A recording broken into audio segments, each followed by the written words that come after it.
Welcome back to my YouTube channel झाव और study. उम्मीद करता हूँ आप लोग बहुत अच्छे होंगे, आपकी पढ़ाई काफ़ी अच्छी चल रही होगी।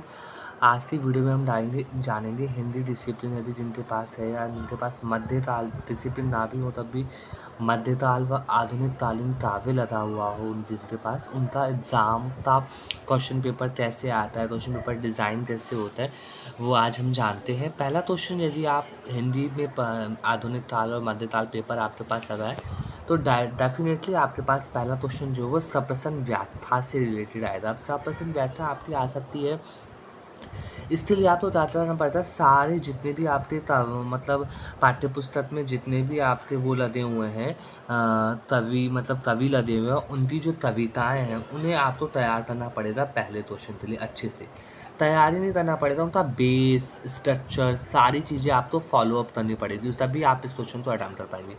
ये क्वेश्चन तो काफ़ी मार्क्स वेटेज करता है, 20 मार्क्स करता है वेटेज, और फ्री के 20 नंबर होते हैं इस क्वेश्चन में। तो आप थोड़ी सी पढ़ते चले जाइए, आपको 10-10 दो आपको प्रश्न 4 आएंगे प्रश्न में, आपको 2 प्रश्न 4 में से आपको 2 प्रश्न अटैम्प्ट करने पड़ेंगे। तो काफ़ी आसान मुझे लगता है प्रश्न में, तो मैं भी अभी पढ़ रहा हूँ, मुझे भी आसान लग रहा है।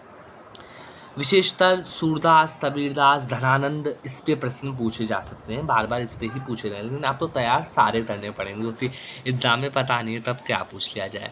दूसरा प्रश्न है, सभी कवियों की आप तो भक्ति भाव, उनके लेखन का प्रतिपाद्य क्या है। प्रतिपाद्य मतलब उनके पीछे कौन कौन से विचार हैं, उनकी भक्ति कैसी है। यदि भक्ति ताल की कवियों आदि तो आपको भक्ति भावना पर प्रकाश करना पड़ेगा। तो विशेषतर आपको ये सब दूसरे क्वेश्चन में मिलेगा। दूसरा क्वेश्चन 13 मार्क्स का है, तो दूसरा क्वेश्चन कितने मार्क्स था, 13 मार्क्स था।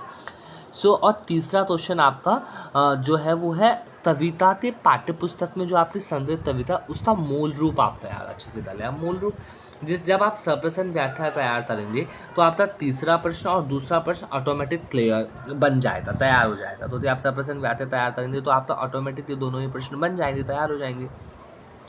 तो पहले प्रश्न और दूसरे तीसरे प्रश्न में कॉमन बात ये थी, आप तो सारी कविताएं पढ़नी है। आप तो ये नहीं कह सकता कि मैं ये वाली कविता पढ़ लूँ तो इससे हो जाएगा, नहीं हो पाएगा। सारी कविताएं पढ़नी ही पड़ेंगी, तभी भी कुछ पूछ लिया जा सकता है। चौथा प्रश्न आपका कविता पे आधारित उसकी संवेदना पे होता। तो ऑलमोस्ट यदि देखें तो चौथा प्रश्न भी जो है आपका, पहला दूसरा तीसरा चौथा, ये तीनों कॉमन क्वेश्चन ही हैं। बस उसमें आप तो सप्रसन तो सप्रसन व्याख्या का आधार अलग होता है। वैसे जो तीसरा चौथा दूसरा तीसरा चौथा प्रश्न जो है ये ऑलमोस्ट कॉमन है। बस पहला प्रश्न में आपको क्या करना पड़ेगा, आपको व्याख्या करनी पड़ेगी। ऑलमोस्ट जैसे कैसे ना कि व्याख्या, जैसे आप माने थी व्याख्या कैसे करेंगे, तो आपको सबसे पहले प्रश्न, फिर आपकी उसकी व्याख्या, फिर उसका विशेष, फिर उसका तलापक्ष, तो इस प्रकार से आपको कुछ करना पड़ेगा। तो ये है पहले प्रश्न में। और बात ही पढ़नी कविता है, जब आप पढ़ेंगे तो चारों क्वेश्चन पढ़ेंगे ही सही से, तो ये होगा। पांचवा क्वेश्चन आपका क्या होता है, सभी आप तो सारे राइटर्स का मतलब कह सकते हैं कि सारे जितने भी आपके पोइट लगे हैं, कवि लगे हैं, उनका आपको साहित्यिक परिचय तैयार करना पड़ेगा। अब साहित्यिक परिचय आपको सारे कविताओं सारे कवियों का तैयार करना पड़ेगा। इसलिए तो ये नहीं है कि आप इस कविता तैयार कर लें और छोड़ दें बाकी कवियों, तो आप नहीं छोड़ पाएंगे। तो आपको सारी कविता करना ही पड़ेगा तैयार, उनके जो साहित्यिक परिचय। छठा प्रश्न आपका जो है वो काफ़ी इजी आता है। इजी इसलिए आता है, उसमें आपको कविता का व्यंग्य, भाव, उसका मूल रूप पूछा जाएगा। और अथवा में मैंने इसमें और बाकी सभी, यूनिवर्सिटी ऑफ दिल्ली की सबसे बड़ी खासियत वो है, वहाँ पे आपको ऑप्शंस काफ़ी देखने को मिलते हैं, तो आप अच्छे से अटैम्प्ट कर पाएँ। जो क्वेश्चन आपको सही से आए आप वही अटैम्प्ट पहले करें। तो छठे थे अथवा में तो यूनिक बात ये थी, इसमें रचना कौशल का प्रश्न आता है। मैं अगली वीडियो रचना कौशल पे बनाऊँ कि रचना कौशल कैसे किया जाए, रचना कौशल कैसे किया जाता है। उम्मीद करता हूँ कि आपको क्वेश्चन पेपर से रिलेटेड वीडियो पसंद आई होगी। आप लोग इस फर्स्ट जो मैंने बनाया है इसकी आप स्क्रीनशॉट भी ले सकते हैं।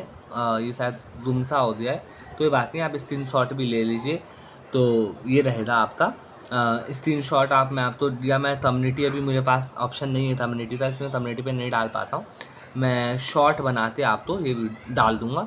उम्मीद करता हूँ आपको वीडियो पसंद आई होगी। Thanks for watching, stay connected, bye bye. और उम्मीद करता हूँ आप लोग की तैयारी भी काफ़ी अच्छी चल रही होगी। और इसी उम्मीद यदि आपने चैनल को सब्सक्राइब नहीं किया है तो प्लीज़ चैनल को कर दें subscribe. Thanks for watching, stay connected, bye bye guys.